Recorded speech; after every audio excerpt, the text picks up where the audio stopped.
Mesdames et messieurs, chers frères et sœurs du monde, en tant qu'homme de paix et leader africain, je me permets de prendre la parole devant le silence coupable de l'Union africaine et nombreux chefs d'État africains sur le drame, sur la guerre qui frappe le Moyen et le Proche-Orient, qui a déjà fait des centaines, des milliers de victimes, notamment des personnes âgées, des enfants et des malades. Car je suis l'héritier d'un continent qui sait, mieux que quiconque, le prix du sang, le poids du silence, la dignité des peuples et l'humiliation. Ce qui se passe au Proche et Moyen-Orient nous concerne tous. Il ne s'agit pas d'un simple conflit régional, il s'agit d'une tragédie humaine d'une portée universelle. Depuis des mois, Gaza est le théâtre d'un drame insoutenable. Un peuple assiégé, bombardé, affamé, privé de secours. Des enfants ensevelis, des hôpitaux détruits, des quartiers entiers rasés. La conscience humaine chancelle devant tant de douleurs, tant d'humiliation, tant d'impuissance. Je veux le dire avec clarté et responsabilité. Le monde du 21e siècle, en pleine recomposition, ne peut ni cautionner le terrorisme du Hamas, ni cautionner le génocide du peuple palestinien. Les attaques contre les civils israéliens, les prises d'otages, les actes de terreur revendiqués par le Hamas sont des crimes. Ils doivent être condamnés sans réserve.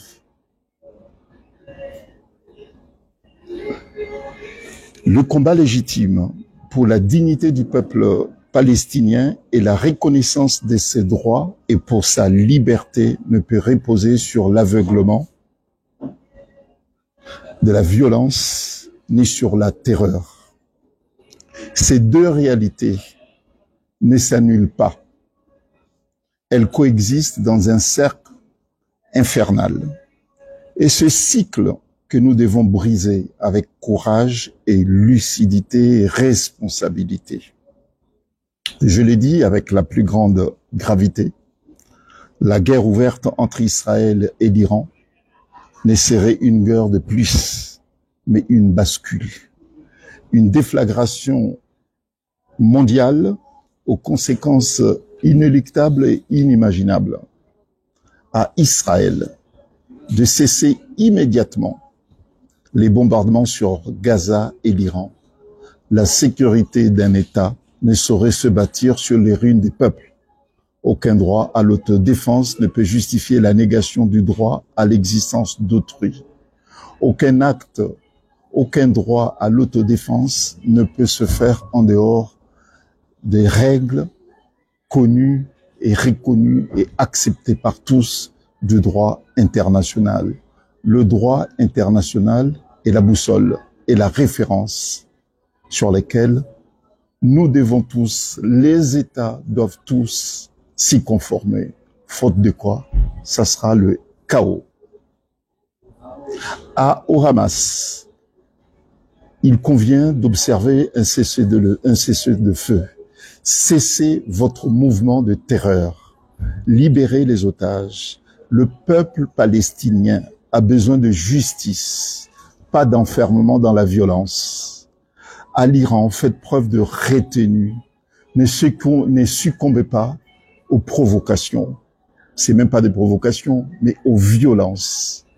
Ne tombez pas dans le piège de l'escalade. L'histoire ne se souviendra pas des cris de vengeance, mais de ceux qui auront évité le chaos. À la communauté internationale, assumez vos responsabilités. Cessez et assez les doubles langages, le double standard. Il n'y a pas d'enfants de seconde zone.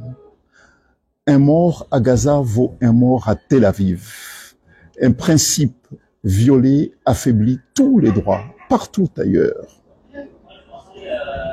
Le double standard, le double langage, le deux poids, deux mesures affaiblit l'ordre international et affaiblit la communauté internationale et affaiblit la paix internationale. La paix mondiale est sérieusement menacée. Il est temps de voir le jour.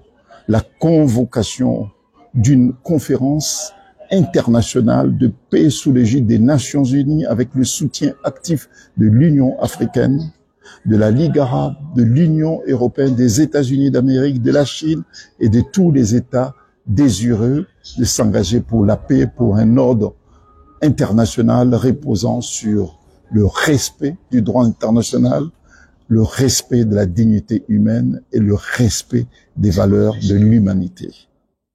L'Afrique, mon continent, c'est ce qu'est l'humiliation. L'Afrique, mon continent, c'est ce que c'est les conséquences de la colonisation et de l'esclavage. Nous portons encore aujourd'hui les stigmates de ces crimes contre l'humanité. L'Afrique, c'est ce que la guerre imposée, le silence des grandes puissances et la paix arrachée au prix de la dignité. Nous n'avons des leçons à donner à personne, mais nous n'avons pas de leçons non plus à recevoir de qui que ce soit. Mais nous avons un message à faire entendre. L'humanité ne peut plus accepter que la raison d'État prime sur le droit des peuples à vivre dans la dignité. Soyons dignes. Et ce message s'adresse particulièrement aux dirigeants de ce monde, ceux qui ont le devoir et le privilège de décider du destin de l'humanité. Les horreurs provoquées par la guerre, la colonisation, l'esclavage, toute forme d'extrémisme, toute forme d'action qui porte atteinte à la dignité humaine, qui ont marqué l'histoire de l'humanité, doivent nous servir de leçon. Je rêve utopiquement d'un monde où la justice n'est pas un privilège, mais un droit.